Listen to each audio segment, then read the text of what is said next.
BV9 news ముందుగా headlines చూద్దాం. ముఖ్యమంత్రిగా పదవసారి ప్రమాణ స్వీకారం చేసిన నితీష్ కుమార్, హాజరైన మోదీ, చంద్రబాబు. పాట్నాలో జరిగిన ప్రమాణ స్వీకార కార్యక్రమం. నితీష్ తో పాటు 27 మంది మంత్రులుగా ప్రమాణ స్వీకారం. కేటీఆర్ పై కక్షతో విచారణ చేస్తున్నారని బాల్క సుమన్ తీవ్ర ఆరోపణ. రేవంత్ ప్రతీకార రాజకీయాలకు తెరలేపారన్న సుమన్ విమర్శ. కేటీఆర్ ను టార్గెట్ చేసే యత్నం రాజకీయ దుర్వినియోగమని వెల్లడి. కేసులు పెట్టి బెదిరిస్తున్న కాంగ్రెస్ ప్రభుత్వంపై సుమన్ ఫైర్.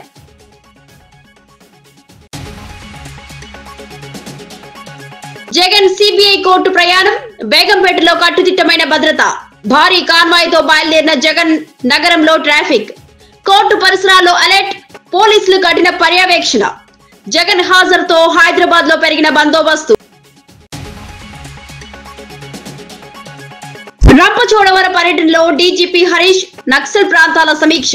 చట్ట వ్యవస్థపై పరిశీలన. పోలీసింగ్ బలోపేతంపై దిశానిర్దేశం. అడవి ప్రాంతాల్లో పహారా పెంచాలని డీజీపీ ఆదేశాలు. జన భద్రతను ప్రాధాన్యంగా. రంపచోడవరం పర్యటనలో డీజీపీ హరీష్. నక్సల్ ప్రాంతాల సమీక్ష.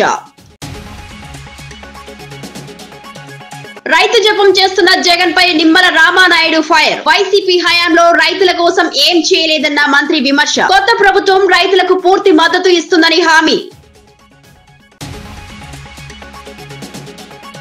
మణికొండలో ఐటీ పరిశ్రమల శాఖ మంత్రి శ్రీధర్ బాబు పలు కీలక అభివృద్ధి కార్యక్రమాలకు శంకుస్థాపన చేసి ప్రారంభోత్సవాలు నిర్వహించారు. చీఫ్ విప్ పట్నం మహేందర్ రెడ్డి, స్థానిక ఎమ్మెల్యే ప్రకాష్ గౌడ్ ముఖ్య అతిథులుగా హాజరయ్యారు. 1,840 లక్షలతో నిర్మించిన నూతన పురపాలక కార్యాలయ భవనాన్ని మంత్రి ప్రారంభించారు. ప్రజలకు మెరుగైన మున్సిపల్ సేవలు అందించేందుకు ఈ భవనం ఉపయోగపడనుందని తెలిపారు. యువత కోసం 3.05 కోట్ల రూపాయలతో అత్యాధునిక క్రికెట్ స్టేడియం గ్రౌండ్ను కూడా ప్రారంభించారు. అనంతరం పందెం వాగుపై 99.50 కోట్ల రూపాయలతో నిర్మించనున్న స్ట్రోమ్ వాటర్ డ్రైన్ కు శంకుస్థాపన చేశారు. ఈ ప్రాజెక్టు పూర్తయితే వరద ముప్పు నుంచి మణికొండ పరిధిలోని లోతట్టు ప్రాంతాలు శాశ్వత రక్షణ పొందుతాయని అధికారులు వివరించారు. మణికొండను సమగ్రంగా అభివృద్ధి చేయడానికి ప్రభుత్వం కట్టుబడి ఉందని మంత్రి స్పష్టం చేశారు. ప్రజలు పెద్ద సంఖ్యలో కార్యక్రమాలకు హాజరయ్యారు.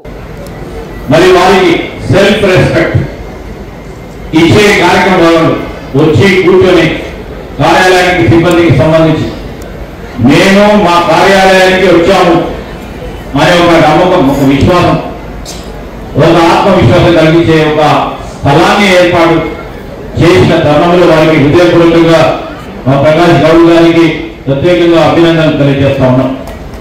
ఈరోజు కొన్ని అసోసియేషన్ కి సంబంధించిన మిత్రులు వచ్చారు.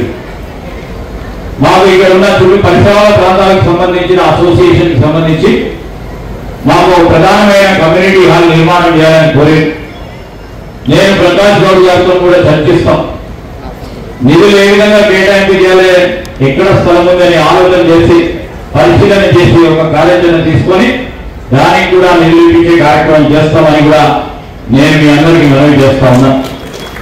ఈరోజు ఈ పరిసరాల ప్రాంతంలో అనేక ప్రైవేట్ జూనియర్ కాలేజీలు ఉంటాయి, పెద్ద పెద్ద స్కూళ్ళు ఉన్నాయి. మణికొండ అంటేనే పెద్ద పెద్ద స్కూళ్ళు ఉన్నాయి, చాలా పెద్ద ఫీజులు ఉంటాయి, దాంట్లో అందరూ చదువుకోలేదని అంటున్నారు. దానికి ప్రభుత్వ జూనియర్ కళాశాల కావాలని కోరుతా ఉన్నారు మీ ఎమ్మెల్యే గారు.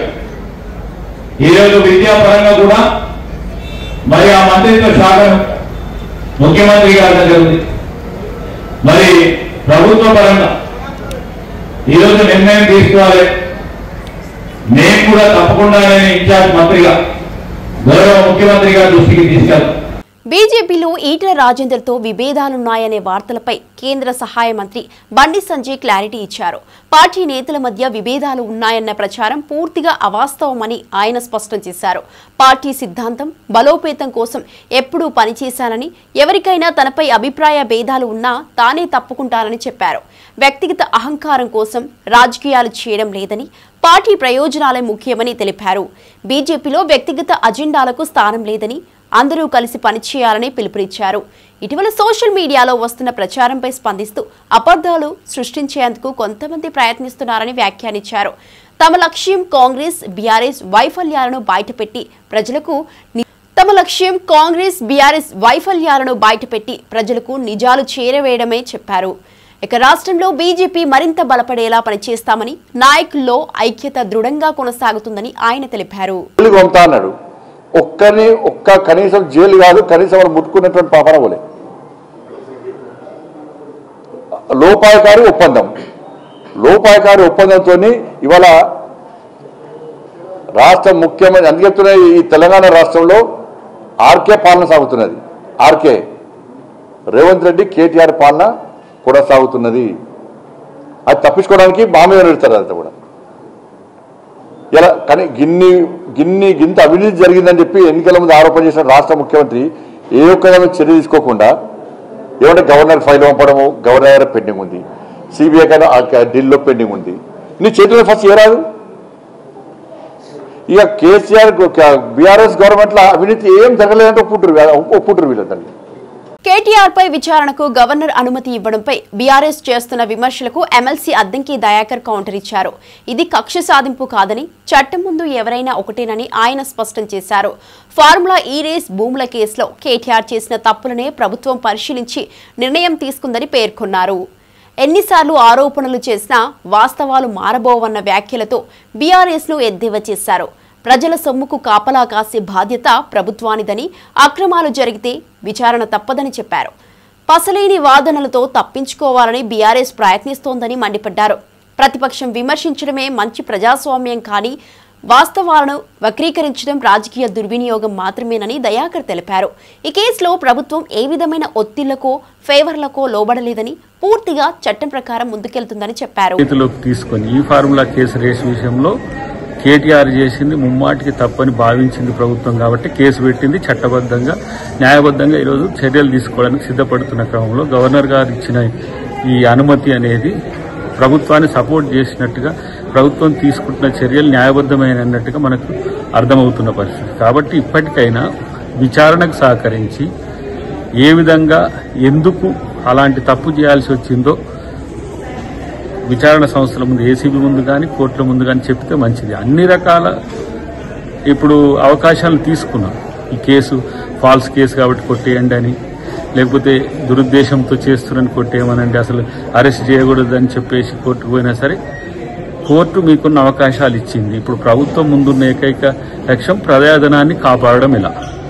కాబట్టి ప్రజల సొమ్ముకు కాపలాదారుగా ప్రభుత్వం ఉండాల్సిన బాధ్యత ఉంది.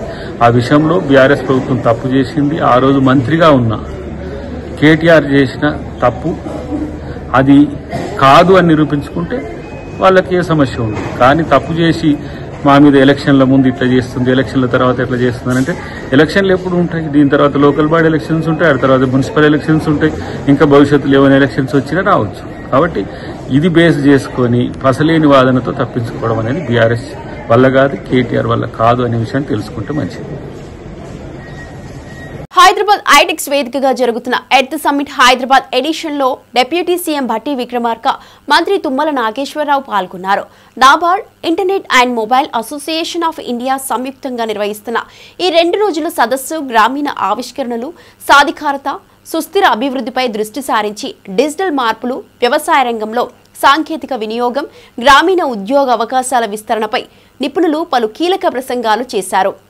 ప్రపంచీకరణ నేపథ్యంలో గ్రామీణ అభివృద్ధి కోసం భారతదేశం తీసుకోవాల్సిన చర్యలపై సదస్సులో చర్చ సాగింది.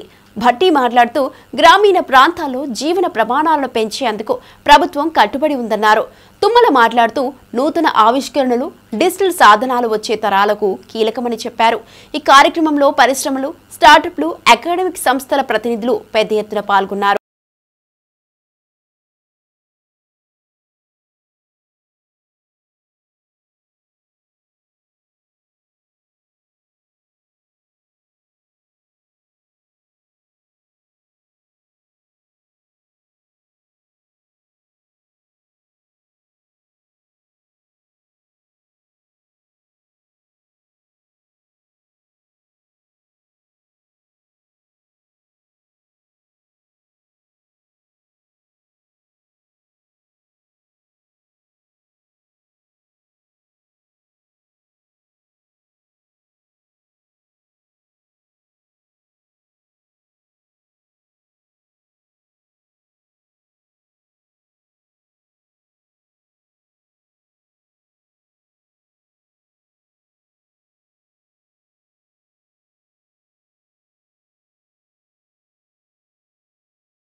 కేటీఆర్ పై విచారణకు గవర్నర్ అనుమతి ఇవ్వడంపై బీఆర్ఎస్ నాయకురాలు కవిత తీవ్రంగా స్పందించారు.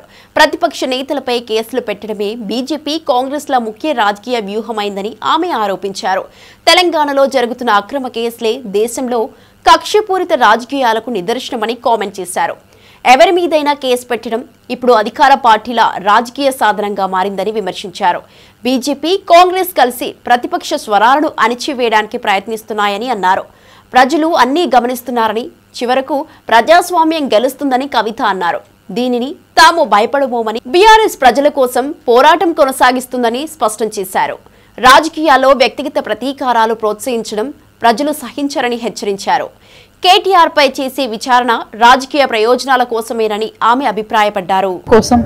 అదేవిధంగా ఏదైతే పెన్షన్లు ఇస్తామన్నారో, అదేవిధంగా ఏదైతే ఇండ్లు ఇస్తామన్నారో, ఏదైతే వాగ్దానాలు 6 గ్యారెంటీలు అని చేసిండ్రో, అది కరెంటు కావచ్చు, గ్యాస్ కావచ్చు, మహిళలకు ఇస్తామన్న 2500 కావచ్చు, యువకులకు ఇస్తామన్న నిరుద్యోగ భృతి కావచ్చు, వీటి మీద కూడా కనీసం మాట్లాడనటువంటి పరిస్థితి ఉంది. సరే, అవి మీరు చేయలేరు, మిమ్మల్ని ఎవరు నమ్ముతలేడు, ఒక్కొక్క రూపాయి అప్పిస్తలేరు అని చెప్తున్నారు కాబట్టి అది వేరే విషయం. కానీ మరి ఇక్కడ రోడ్లు ఎందుకు బాగలేవు? నిన్న మొన్నటి దాకా మంచిగా వచ్చిన మంచినీళ్ళు ఇవాళ ఎందుకు మంచిగా వస్తలేవు? కనీసం మంచినీళ్ళు ఎందుకు ఇవ్వలేకపోతా ఉన్నాం? మున్సిపల్ అధికారులు ఇక్కడ స్థానికులు కంప్లైంట్ చేస్తే ఎందుకు మాట్లాడతలేరు? రేషన్ కార్డులు ఇవ్వలేదు కేసీఆర్ గారు అని చెప్పి మీరు అధికారంలోకి వచ్చిరు, మరి మీరెందుకు ఇస్తలేరు రేషన్ కార్డులు? మీరెందుకు ఓపెన్ చేస్తలేరు పోర్టర్లు? సో మభ్య పెట్టడం ప్రజలను మానేసి ప్రజలకు దయచేసి పనిచేసి పెట్టాలని నేను కోరుతా ఉన్నా. షేర్లింగంపల్లి నియోజకవర్గం అంటే పేరు పెద్ద, పైన పటారం లోన లొటారం అన్నట్టుంది. ఒక పక్క అంతా వెలుగులు జిలుగులు ఉన్నాయి, ఇంకొక పక్క మాత్రం చాలా దారుణమైన కండిషన్స్ ఉన్నాయి. ఇప్పుడు మేము చూసి వచ్చినటువంటి శ్మశాన వాటిక నుండి పాములు పోయి స్థానికుల ఇళ్లలోకి పోతున్నాయి. మరి ఎట్లా ఉండాలి ప్రజలు అన్నది కూడా కొంచెం మానవతా దృక్కోణంతో ఆలోచించి మున్సిపల్ అధికారులు తక్షణమే రావాలి. చెత్త తీయడానికి కూడా 100-200 రూపాయలు తీసుకుంటున్నారని చెప్తా ఉన్నారు. ఇది మీకు కరెక్ట్ కాదు. హైదరాబాద్ అంటే అంతర్జాతీయ స్థాయిలో పేరున్న నగరం. ఈ నగరం బాగుండాలంటే నగర ప్రజలు బాగుండాలన్న విషయాన్ని దయచేసి గుర్తుపెట్టుకొని షేర్లింగంపల్లి ఎమ్మెల్యే గారు ఈ సమస్యల మీద దృష్టి పెట్టాలా, ముఖ్యమంత్రి గారు దృష్టి పెట్టాలి. అన్నిటికన్నా ముఖ్యం కార్పొరేటర్ గారు వచ్చి ఫస్ట్ ఈ గల్లీ చూడాలి. చూసినట్టయితే సమస్య పరిష్కారానికి ముందుంటది. తెలంగాణ జాగృతి తరఫున మేము ఈ బస్తీ వాసులతో నిలబడతాం. వారికి ఉన్న సమస్యలు మేము వారి పక్షాన మున్సిపల్ ఆఫీసులకు ఒక్కసారి బదులు 10 సార్లు తిరుగుతాం. కానీ ఈ సమస్యలు పరిష్కరించేటటువంటి ప్రయత్నం మేమందరం కూడా చేస్తాం. Thank you. జై తెలంగాణ.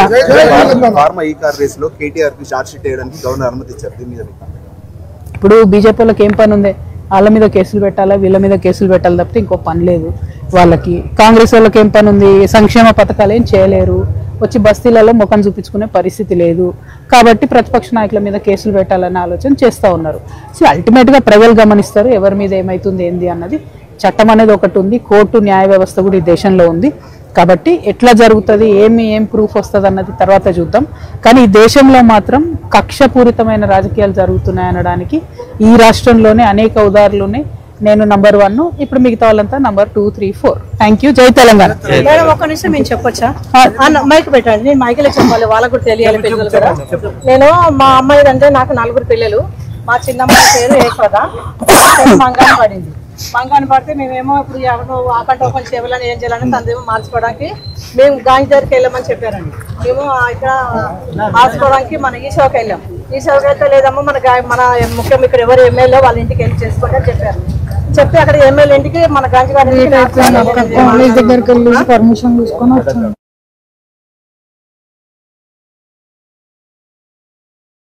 ఏం చేస్తా మీ పేరు మారుస్తామండి అని చెప్పారు సార్. నేను 4 సార్లు డేట్ కూడా చెప్పగలను. నేను మా అమ్మాయిని తీసుకొని నేను 4 సార్లు మన గాంధీ గారి ఇంటికి వెళ్ళానండి.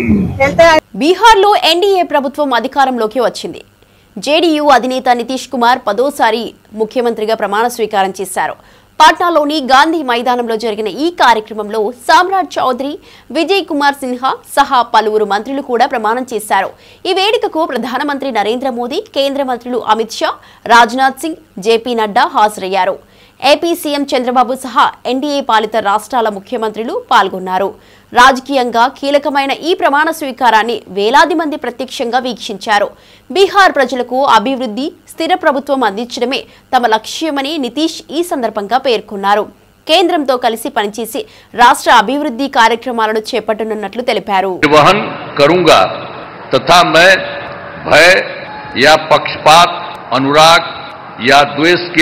बिना सभी सरकार के लोगों के प्रति संविधान और विधि के अनुसार न्याय करूंगा। मैं नीतीश कुमार सत्यनिष्ठा से प्रतिज्ञान करता हूं कि जो विषय बिहार राज्य के मुख्यमंत्री के रूप में मेरे विचार के लिए लाया जाएगा अथवा मुझे ज्ञात होगा, उसे किसी व्यक्ति या व्यक्तियों को तब से ये सिवाय जबकि ऐसे मुख्यमंत्री के रूप में अनेक कर्तव्यों के सम्यक और निर्वहन के लिए ऐसा करना अपेक्षित हो, मैं प्रत्यक्ष अथवा अप्रत्यक्ष रूप से संसूचित या प्रकट नहीं करूंगा। धन्यवाद। बधाई।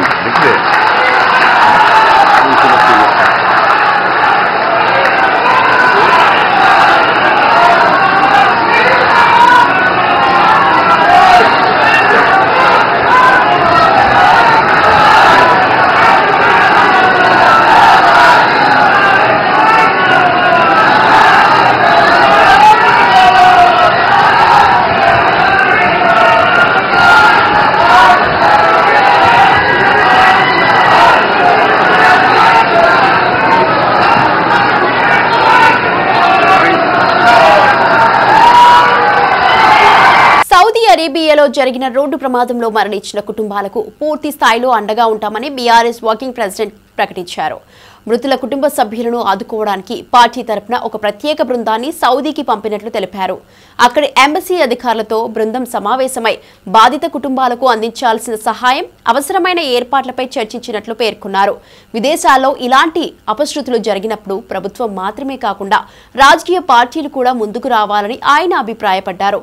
సౌదీ ప్రమాదం రాష్ట్ర ప్రజలను కలిచివేసిందని, ఆ కుటుంబాల బాధను తగ్గించే దిశగా ప్రతి సహాయం అందిస్తామని హామీ ఇచ్చారు. బాధాకరమైన పరిస్థితి. ఇవాళ ఒకటే కుటుంబంలో ఇక్కడ హుషీరాబాద్ నియోజకవర్గం అడిక్మెట్ లో ఒకటే కుటుంబంలోని 18 మంది సోదరులు, షేక్ నసీరుద్దీన్ గారి కుటుంబ సభ్యులు, అందులో దాదాపు 9 మంది చిన్నపిల్లలు అందరు కూడా మరణించడం అనేది ఎవరు కూడా తీర్చలేనంత పెద్ద దుఃఖం ఇవాళ కుటుంబానికి వచ్చింది. అందుకే వారికి కొంత ధైర్యం చెప్పడానికి, వారితో పాటు తెలంగాణ సమాజం మొత్తం కూడా ఉన్నది. మేమందరం కూడా మీ బాధలో, అట్లాగే వారి కుటుంబ సభ్యులు ఎవరైతే ఇవాళ సౌదీ అరేబియా పోయారో వారికి బాసటగా నిలబడడానికి మా బృందం కూడా ఒకటి సౌదీ అరేబియా పోయింది. మా పెద్దలు మాజీ ఉప ముఖ్యమంత్రి మహమూద్ అలీ గారి కుమారుడు ఆజం అలీ గారు, అట్లాగే మా ఫార్మర్ వక్ఫ్ బోర్డ్ చైర్మన్ మసియుల్లా ఖాన్ గారు, వారితో పాటు మిగతా మిత్రుల బృందం కూడా సౌదీ అరేబియాలో అక్కడ అధికారులతో, అట్లాగే ఈ దివంగతులైన వారి కుటుంబ సభ్యులతో కలిసి పనిచేసి వారికి ఆఖరి క్షణాల్లో వారికి అండగా నిలబడడానికి, ఏమైనా కొంత సాయం చేయడానికి అక్కడికి మా బృందం కూడా పోయింది. ఇవాళ వారి కుటుంబ సభ్యుల్ని ఇక్కడ పరామర్శించి వారికి ఏ రకమైన సహాయం కావాలి అన్న మా స్థానిక నాయకత్వం, మా ముఠా గోపాల్, మా ఎమ్మెల్యే గారు, అట్లాగే మా పెద్దలు మహమూద్ అలీ గారు, మా శ్రీనివాస్ యాదవ్ గారు, మేమందరం కూడా మీకు అండగా ఉన్నాము. మేమందరం కూడా మీకు అండగా నిలబడతాము. భవిష్యత్తులో కూడా, ఈ రోజే కాదు భవిష్యత్తులో కూడా మీకు ఏం అవసరం ఉన్నా కూడా పార్టీ ఉంటది. కేసీఆర్ గారు మమ్మల్ని అందరినీ పంపించారు మీ దగ్గరికి అని చెప్పి ఈరోజు వారి దగ్గరికి రావడం జరిగింది. వారు చెప్పింది ఒకటే, అన్న ఈ దుఃఖ సమయంలో మా కోసం ప్రార్థనలు చేయండి. ఈ శుక్రవారం అన్ని మసీదులలో కూడా మా చనిపోయిన వారి కోసం వారి ఆత్మ శాంతించాలని చెప్పి ప్రార్థించండి. కేటీఆర్ పై విచారణకు గవర్నర్ అనుమతి ఇవ్వడంపై మాజీ ఎమ్మెల్యే బాల్కా సుమన్ తీవ్రంగా స్పందించారు. అన్ని వర్గాల ప్రజలు సమస్యలపై పోరాడుతున్న కేటీఆర్ ను టార్గెట్ చేసేందుకే రేవంత్ రెడ్డి కక్ష సాధింపు రాజకీయాలకు తెరలేపారని ఆరోపించారు. గతంలో రేవంత్ 50 లక్షల నగదుతో కట్టలతో పట్టుబడిన విషయాన్ని గుర్తు చేసి బీఆర్ఎస్ ప్రభుత్వాన్ని పడగొట్టేందుకు చంద్రబాబు, రేవంత్ కలిసి చేసిన ప్రయత్నాలను ప్రస్తావించారు. తాను జైలుకు వెళ్లినందుకు కేటీఆర్ ను కూడా జైలుకు పంపాలని రేవంత్ భావిస్తున్నారని బాల్కా సుమన్ వ్యాఖ్యానించారు. కక్ష సాధింపు తప్ప ఇంకోటి కాదు, డైవర్షన్ పాలిటిక్స్ తప్ప ఇంకోటి కాదు. వాళ్ళ రాష్ట్ర వ్యాప్తంగా రైతాంగం ఇబ్బందుల్లో ఉంటే, బాధలో ఉంటే, పత్తి రైతులు కానీ, సోయా రైతులు కానీ వాళ్ళని ఆదుకోవాల్సిన దాని మీద దృష్టి పెట్టాల్సిన ముఖ్యమంత్రి చిల్లర రాజకీయం చేస్తా ఉన్నాడు, థర్డ్ క్లాస్ రాజకీయం చేస్తా ఉన్నాడు. ఆయన కేవలం కేటీఆర్ గారిని ఎట్లన్నా చేసి జైలుకు పంపించాలి. గతంలో ఈయన జైలుకు పోయిండు. ఈయన భారత స్వాతంత్ర సమరంలో పాల్గొని జైలుకు పోలే రేవంత్ రెడ్డి. ఈయన తెలంగాణ ఉద్యమంలో రాష్ట్ర సాధన కోసం పోరాటం చేసి జైలుకు పోలే రేవంత్ రెడ్డి. ఎందుకు జైలుకు పోయిండు గతంలో రేవంత్ రెడ్డి అంటే 50 లక్షల నోట్ల కట్టలతో మా ఎమ్మెల్యేను కొని ఆనాడు వాళ్ళ గురువు అయినటువంటి చంద్రబాబు నాయుడుతో కలిసి ఇక్కడ ప్రభుత్వాన్ని పడగొట్టాలని కుట్ర చేసి దాంట్లో భాగంగా అడ్డంగా దొరికిపోయి ఆయన జైలుకు పోయిండు. అయినా ముఖ్యమంత్రి ఆనాడు రేవంత్ రెడ్డి, ఇవాళ ముఖ్యమంత్రి ఏదో గొప్ప ఘనకార్యం చేసినట్టు ఆనాడు తొడలు కొట్టుడు, మీసాలు తిప్పుడు, అహాకారాలు చేస్తూ గుడ్లు మెలేసి ఇట్లా పెద్దగా ప్రదర్శనలు. హైదరాబాద్ బేగంపేట విమానాశ్రయానికి వైఎస్ఆర్ కాంగ్రెస్ అధినేత వైఎస్ జగన్ చేరుకున్నారు. అక్కడి నుంచి నాంపల్లి సిబిఐ కోర్టుకు భారీ కాన్వాయ్తో బయలుదేరడంతో నగరంలో భద్రతా చర్యలు ఒక్కసారిగా కఠినతరమయ్యాయి. విమానాశ్రయం పరిసరాల్లో పోలీసులు ప్రత్యేక డిసిప్లిన్ ఏర్పాటు చేస్తూ ట్రాఫిక్ ను వేరే మార్గాలలో మళ్లించారు. కాన్వాయ్లో పలు భద్రతా వాహనాలు, ప్రత్యేక బృందాలు ఉండటంతో మార్గమంతా పోలీసులు అప్రమత్తంగా పహారా కాశారు. జగన్ కోర్టులో వ్యక్తిగత హాజరుకు వెళ్లడం నేపథ్యంలో కోర్టు పరిసరాల్లో కూడా అతి కఠినమైన భద్రత అమల్లోకి వచ్చింది. ప్రయాణ సమయంలో ఏ అవాంతరం జరగకుండా ముందు జాగ్రత్తలు తీసుకున్నామని పోలీసులు తెలిపారు. పలు ప్రాంతాల్లో కొద్దిసేపు ట్రాఫిక్ నెమ్మదించినప్పటికీ పరిస్థితిని త్వరగా సాధారణం చేశారు. కోర్టు హాజరు అనంతరం జగన్ తిరిగి తన ప్రత్యేక స్కెడ్యూల్లో పాల్గొనున్నట్లు సమాచారం.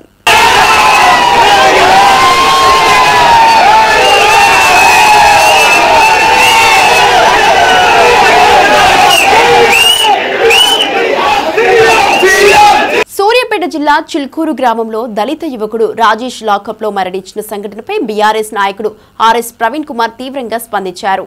పోలీసులు అన్యాయంగా కొట్టడంతో రాజేష్ మరణించాడని కుటుంబ సభ్యులు, గ్రామస్తులు ఆరోపిస్తున్నారు. గత 48 గంటలుగా న్యాయం జరిగే వరకు అంత్యక్రియలు చేయబోమని గ్రామస్తులు ఆందోళనలు కొనసాగిస్తున్నారు. ఇంత పెద్ద సంఘటన జరిగినా హోంమంత్రిగా రేవంత్ రెడ్డి ఎందుకు స్పందించడం లేదని ప్రవీణ్ ప్రశ్నించారు. దళితులపై జరిగే అణిచివేతలను ప్రభుత్వం నిర్లక్ష్యం చేస్తోందని విమర్శించారు. పోలీసుల దౌర్జన్యాన్ని అరికట్టేందుకు కఠిన చర్యలు తీసుకోవాలని డిమాండ్ చేశారు. నిజాలు వెలుగులోకి రావడానికి ఎస్ఐటీ విచారణ జరగాలని, బాధ్యులపై ఖచ్చితమైన చర్యలు తీసుకోవాలని స్పష్టం చేశారు. రాజేష్ కుటుంబానికి న్యాయం జరిగే వరకు పోరాటం కొనసాగిస్తామని బీఆర్ఎస్ నాయకులు తెలిపారు. థర్డ్ డిగ్రీ మెథడ్స్ యూజ్ చేసి అతన్ని ఇంటరాగేట్ చేస్తే అతను చచ్చిపోయాడు. 48 గంటల నుండి ఆయన శవాన్ని పెట్టుకొని అదే చిల్కూరు గూడెంలో ఆ పేద దళితులందరూ కూడా ధర్నా చేస్తున్నారు. ఇంతవరకు హోంమంత్రి నుంచి ఒక్క స్టేట్మెంట్ లేదు. మరి ఎందుకున్నావు రేవంత్ రెడ్డి గారు మీరు హోంమంత్రిగా? నాయన్ రాజేందర్ రెడ్డికి ఇది కనిపిస్తలేదా? నీ చుట్టుపక్కల ఉండే గ్యాంగ్ మెంబర్లకు ఇవి కనిపిస్తలేవా? డీజీపీ హరీష్ కుమార్ గుప్తా రంపచోడవరంలో పర్యటన నిర్వహించడంగా స్థానికంగా ముఖ్యాంశంగా నిలిచింది. భద్రతా వ్యవహారాలు, నక్సల్ ప్రభావిత ప్రాంతాల పరిస్థితులు, పోలీస్ సిబ్బంది పనితీరును స్వయంగా పరిశీలించారు. పోలీస్ స్టేషన్ను సందర్శించి అధికారులతో సమావేశమై చట్ట వ్యవస్థ, నేర నియంత్రణపై వివరాలు తీసుకున్నారు. ఇక ఇటీవల ప్రాంతంలో పెరుగుతున్న అనుమానిత కదలికలపై కూడా ఆయన సమగ్ర సమీక్ష నిర్వహించారు. ప్రజలు పోలీసులపై నమ్మకాన్ని పెంపొందించేందుకు కమ్యూనిటీ పోలీసింగ్ను మరింత బలోపేతం చేయాలని సూచించారు. అడవి ప్రాంతాల్లో రాత్రి పహారాలను పెంచి అత్యాధునిక పరికరాలను వినియోగించాల్సిన అవసరాన్ని గుర్తు చేశారు. నేరాలు, చట్ట వ్యతిరేక చర్యలపై సున్నితంగా వ్యవహరించేలా దళాలకు దిశానిర్దేశం చేశారు. అన్ని విభాగాల్లో ఇంటెలిజెన్స్ కానీ, ఏఎస్ఆర్ డిస్ట్రిక్ట్, మిగతా డిస్ట్రిక్ట్ పోలీస్ ఫోర్సెస్ అందరూ ఒక 1 4 సింగిల్ కమాండ్ కింద పనిచేసి ఈ సక్సెస్కి సాధించారు. ఈ ఆపరేషన్లో మీరు చూసినట్టుగా ఇప్పుడు ఎక్కువ క్వాంటిటీలో వెపన్స్ కూడా మనకి దొరికినాయి. అట్లాగే ఎక్స్ప్లోసివ్ మెటీరియల్స్, ఇంకా మెటీరియల్స్ కూడా దొరికినాయి. మావోయిజం ఒక మీకు గుర్తుందా, జూన్లో మనకి ఒక ఎన్కౌంటర్ ఎక్స్చేంజ్ ఆఫ్ ఫైర్ జరిగింది. ఎక్స్చేంజ్ ఆఫ్ ఫైర్లో ఇంపార్టెంట్ కార్డర్ కూడా చనిపోయినారు. అప్పుడు కూడా చెప్పాము మేము బయటికి. తూర్పు గోదావరి జిల్లా గౌరీపట్నంలో జరిగిన అన్నదాత సుఖీభవ పీఎం కిసాన్ 2వ విడత నిధుల విడుదల కార్యక్రమంలో మంత్రి నిమ్మల రామానాయుడు జగన్పై తీవ్ర వ్యాఖ్యలు చేశారు. వైసీపీ హయాంలో రైతుల కోసం ఎలాంటి చర్యలు తీసుకోలేదని, ఇప్పుడు ప్రతిపక్షంలోకి వచ్చాక రైతు జపం చేయడం నైతికత కాదని విమర్శించారు. గౌరీపట్నంలో ఎమ్మెల్యే మద్దిపాటి వెంకటరాజుతో కలిసి జ్యోతి ప్రజ్వలన చేసి కార్యక్రమాన్ని ప్రారంభించిన ఆయన రైతు సంక్షేమమే ప్రభుత్వానికి ప్రధాన లక్ష్యమని తెలిపారు. చిన్న రైతుల నుంచి పెద్ద రైతుల వరకు అందరికీ కేంద్ర రాష్ట్ర ప్రభుత్వాలు కలిసి సహాయం అందిస్తున్నాయని చెప్పారు. వైసీపీ పాలనలో పెరిగిన వ్యవసాయ సమస్యలు, ఇన్పుట్ ఖర్చులు ఇంకా రైతులను ఇబ్బందులకు గురి చేస్తున్నాయని ఆయన ఆరోపించారు. కొత్త ప్రభుత్వం రైతుల కోసం అన్ని విధాల చర్యలు తీసుకుంటుందని, మద్దతు ధరల చెల్లింపులు, పంట నష్ట పరిహారాలు వేగంగా అందజేస్తామని మంత్రి స్పష్టం చేశారు. భారతదేశ చరిత్రలో ఒక బెట్టింగ్ రైతుడికి విగ్రహావిష్కరణ చేసినటువంటి వ్యక్తి కూడా నేత కూడా జగన్మోహన్ రెడ్డి అయి ఉంటాడు. సమాజంలో వ్యవసాయం అనేది అనేక ఉరుకు పరుగుల ప్రపంచ జీవనంలో వ్యవసాయం అనేది రైతు అనేది సన్నగిల్లిపోతున్నాడు, రైతు సన్నబడిపోతున్నాడు. ఈరోజు ఎవరినైనా యువకుల్ని నువ్వు ఏమవుతావని అడిగితే ఒక డాక్టరు, ఒక ఇంజనీరు, ఒక కలెక్టరు, ఒక ఐపీఎస్ ఆఫీసర్ అవుతానని చెప్తారు తప్ప రైతును అవుతానని ఎవరు చెప్పట్లేదు. వార్తలు ముగించే ముందు ముఖ్యాంశాలు మరోసారి. ముఖ్యమంత్రిగా 10వసారి ప్రమాణ స్వీకారం చేసిన నితీష్ కుమార్, హాజరైన మోదీ, చంద్రబాబు. పాట్నాలో జరిగిన ప్రమాణ స్వీకార కార్యక్రమం, నితీష్ తో పాటు 27 మంది మంత్రులుగా ప్రమాణ స్వీకారం. కేటీఆర్ పై కక్షతో విచారణ చేస్తున్నారని బాల్కా సుమన్ తీవ్ర ఆరోపణ. రేవంత్ ప్రతీకార రాజకీయాలకు తెరలేపారన్న సుమన్ విమర్శ. కేటీఆర్ ను టార్గెట్ చేసే యత్నం రాజకీయ దుర్వినియోగమని వెల్లడి. కేసులు పెట్టి బెదిరిస్తున్న కాంగ్రెస్ ప్రభుత్వంపై సుమన్ ఫైర్.